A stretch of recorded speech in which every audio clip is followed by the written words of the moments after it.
ఏంటే ఫోటోకి ఇలా పూలదండ వేశావు, నువ్వే చంపేశావని అందరికీ చెప్పేస్తావా ఏంటి అని అపూర్వ అరుస్తూ టెన్షన్ పడుతూ ఉంటుంది. మమ్మీ ఎన్ని రోజులని ఇలా నిజం దాచిపెడతామో, ఏదో ఒకటి చెప్పేద్దాంలే మమ్మీ అని నక్షత్ర అంటుంది. అయ్యో బావ వస్తున్నాడు, ఏం చెప్తావే, ముందు ఆ ఫోటోకి దండ తీసేసేయి అని అపూర్వ అంటే, మమ్మీ చెర్రీ నా కల్లో రాత్రి కనిపించి నేను చచ్చిపోయానని చెప్పాడని నేను ఏదో ఒకటి చెప్పి కవర్ చేస్తానులే మమ్మీ అని నక్షత్ర అంటే, నీకు బుద్ధుందా లేదా అంటూ అపూర్వ పూలమాల తీసేసి, బావా మన చెర్రీ గురించి కనుక్కున్నావా అని నటిస్తూ అడుగుతూ ఉంటుంది. ఆ విషయం గురించే సిఐ గారు మాట్లాడడానికి వస్తున్నాడు అపూర్వ. ఇంతకీ నీ చేతిలో ఈ పూలమాల ఏంటి అని శరత్చంద్ర అడగటంతో, అంటే బావా నక్షత్ర బయటికి వెళ్ళినప్పుడు పూలమాల తీసుకురమ్మని చెప్పాను అక్క ఫోటోకి వేయటానికి, చూడు ఎంత చిన్నది తీసుకువచ్చిందో, ఎలా సరిపోతుంది బావా అని అపూర్వ అంటే, నేను ఈ ఫోటోని దృష్టిలో పెట్టుకుని తీసుకొచ్చాను డాడీ అని నక్షత్ర చెర్రీ ఫోటోని చూపిస్తూ ఉంటుంది. ఏం మాట్లాడుతున్నావు నక్షత్ర అని శరత్చంద్ర అడగటంతో, అంటే బావా అక్క ఫోటో ఇంకోటి ఈ సైజులో చిన్నది ఉంది కదా, దాని గురించి మాట్లాడుతోందిలే బావా. ఏంటి నక్షత్ర, వెళ్ళి ఈ పూలమాల తీసుకెళ్ళి పెద్దమ్మ ఫోటోకి వెయ్యి అని చెప్పి నక్షత్రని పంపించేస్తుంది. అప్పుడే సిఐ రావటంతో, రండి సిఐ గారు అని శరత్చంద్ర రిసీవ్ చేసుకుంటూ ఉంటాడు. అమ్మ మీరా కాఫీ తీసుకురా అని శరత్చంద్ర చెప్తాడు.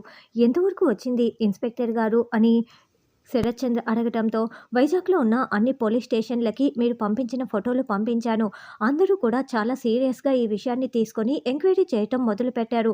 ఏదో ఒక విధంగా కనిపెడతారు, మీరేం వరి అవ్వకండి అని ఇన్స్పెక్టర్ చెప్తూ ఉంటే, మీరు అది కాదు, నా కొడుకు ప్రాణాలతో ఉన్నాడని చెప్పాలి, ఎప్పుడు ఏ వార్త వినాల్సి వస్తుందో అని నాకు చాలా భయంగా ఉంది, నా గుండె ఆగిపోయేలా ఉంది అని మీరా ఏడుస్తూ కాఫీ ఇస్తూ ఉంటుంది.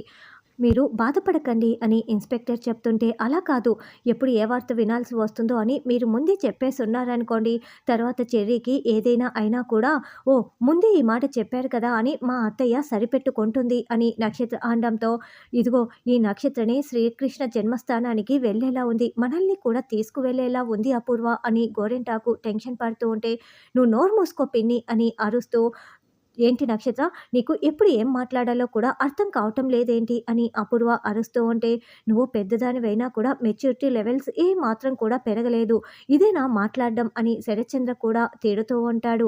చూడమ్మా నక్షత్ర, నీతో నేను కొన్ని ప్రశ్నలు వేయాలి, వచ్చి ఇలా కూర్చోమ్మా అని ఇన్స్పెక్టర్ అనడంతో, అది చిన్నపిల్ల దాన్నేం అడుగుతారు వద్దని అపూర్వ అంటుంది. ఈ మధ్య వెబ్ సిరీస్ చూసి ఇలాంటి పిల్లలు తప్పుదోవ పడుతున్నారు. అయినా కూడా నేను అడిగేది చిన్న చిన్న ప్రశ్నలే. ఏ హోటల్లో దిగారు, ఎప్పుడు బయటికి వెళ్ళారు లాంటి చిన్న ప్రశ్నలు. రామ్మ నక్షత్ర వచ్చి కూర్చో, మీరు ఏ హోటల్లో దిగారు అని ఇన్స్పెక్టర్ అడగటంతో, అరకులో రాయల్ ప్యాలెస్లో దిగాం సార్, మేము అసలు బయటికి కూడా ఎక్కడికి వెళ్ళలేదు. ఎక్కడికైనా అలా వెళ్దాం రా అని నేను అడిగినా కూడా ముభావంగా ఉండేవాడు, ఎక్కడికి తీసుకువెళ్ళేవాడు కాదు అని నక్షత్ర అంటే, మీరిద్దరూ ఒకరికి ఒకరు ఇష్టపడుతున్నారా అని ఇన్స్పెక్టర్ అంటాడు. అసలు మేము ఒకరికి ఒకరం ఇష్టమే లేదు, భూమితో పెళ్లి ఆగిపోవటం కోసమే చెర్రీ నా మెల్లో తాళి కట్టాడు. మా డాడీ నాతో చెప్పిన తర్వాతే నేను చెర్రీని ఇష్టపడడం మొదలుపెట్టాను, కానీ చెర్రీ మాత్రం ఏ మాత్రం నన్ను ఇష్టపడలేదు అని నక్షత్ర అంటే, మీ పెళ్లి వెనుక ఇంత కథ దాగి ఉందా, ఏమో నువ్వు ఇష్టపడుతున్నట్లు నటించావేమో, అవకాశం చూసుకొని నువ్వే చెర్రీని ఏమైనా చేసావేమో అని ఇన్స్పెక్టర్ అనడంతో, ఇన్స్పెక్టర్ గారు మాటలు మర్యాదగా మాట్లాడండి, మీరు ఏమైనా అంటే మా నక్షత్రనే మా చెర్రీని చంపేసిందనే కదా అర్థం, అసలు మా పెంపకం అలాంటిది కాదు అని శరత్చంద్ర అంటే, పోలీసులు కదా సార్, మాకు డౌట్లుంటాయి, ప్రశ్నలు ఇలాగే వస్తాయని ఇన్స్పెక్టర్ అంటే, ఒకవేళ మా నక్షత్ర అలాంటి పని చేసి ఉంటే నేనే మా నక్షత్రని చంపేస్తాను, మీరు అలాంటి డౌట్లేమీ పెట్టుకోకండి అని శరత్చంద్ర అనడంతో, సరే సార్, నేను మిగతా డీటెయిల్స్ కోసం ఏవైనా కావాలంటే తర్వాత వస్తాను అని ఇన్స్పెక్టర్ వెళ్ళిపోతాడు. తర్వాత చెర్రీ ఒక చెరువులో స్పృహ లేకుండా నీళ్లలో తేలియాడుతూ ఉంటారు.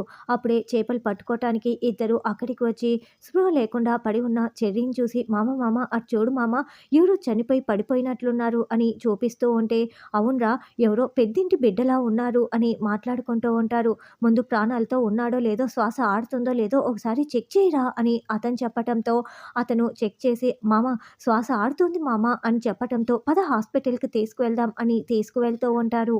భూమి లాకప్‌లో నుండి గగన్ ఎప్పుడెప్పుడు బయటికి వస్తాడా అని వెయిట్ చేస్తూ ఉంటే, ఇద్దరు కానిస్టేబుల్లు గగన్‌ని మోసుకు వస్తూ ఉంటారు. గగన్‌ని ఆ పరిస్థితిలో చూసి భూమి చాలా తల్లడిల్లిపోతూ ఏడుస్తూ ఉంటుంది. ఏంటి బావ అసలు అతనికి నిన్నిలా కొట్టాలని ఎలా అనిపించింది? ఇంత దారుణంగా ఎలా కొడతారు బావ అని భూమి ఏడుస్తూ ఉంటుంది. అప్పుడే కేపీ చాలా బాధపడిపోతూ గగన్ అని పట్టుకోవటానికి వస్తూ ఉంటే, గగన్ ఒక్కసారిగా నువ్వు దగ్గరికి రావద్దంటూ చేతిని అడ్డుగా చూపించి, కాస్త నన్ను కారు వరకు తీసుకువెళ్తారా? సహాయం చేస్తారా? అని కానిస్టేబుళ్ళని అడగటంతో, అలాగేనని కానిస్టేబుల్లు బయటికి తీసుకువస్తారు. ఇక మీరు వెళ్ళండని గగన్ చెప్పటంతో, ఇక గగన్‌ని భూమి పట్టుకోబోతూ ఉంటుంది. అయితే గగన్ కింద కుప్పకూలిపోతాడు.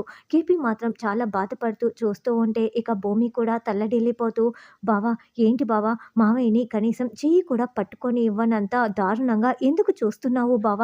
ఈరోజు మావయ్య కనుక లేకపోయి ఉంటే మీరు అసలు బయటికే వచ్చేవారు కాదు. మిమ్మల్ని బయటికి తీసుకురావటంలో మావయ్య ఎంతో సహాయం చేశారు. మీరు ఏ రోజైతే ఎస్పీ సూర్యపై చెయ్యి చేసుకున్నారో ఆ రోజు నుంచి ఎస్పీ సూర్య వల్ల మీకు థ్రెట్ ఉందని ముందే ఊహించి ఒక ప్రైవేటు డిటెక్టివ్‌ని మావయ్య ఏర్పాటు చేశారు" అని భూమి చెప్తుంటే, "అమ్మ భూమి ఆగు" అని కేపీ మాట్లాడుతూ ఉంటాడు.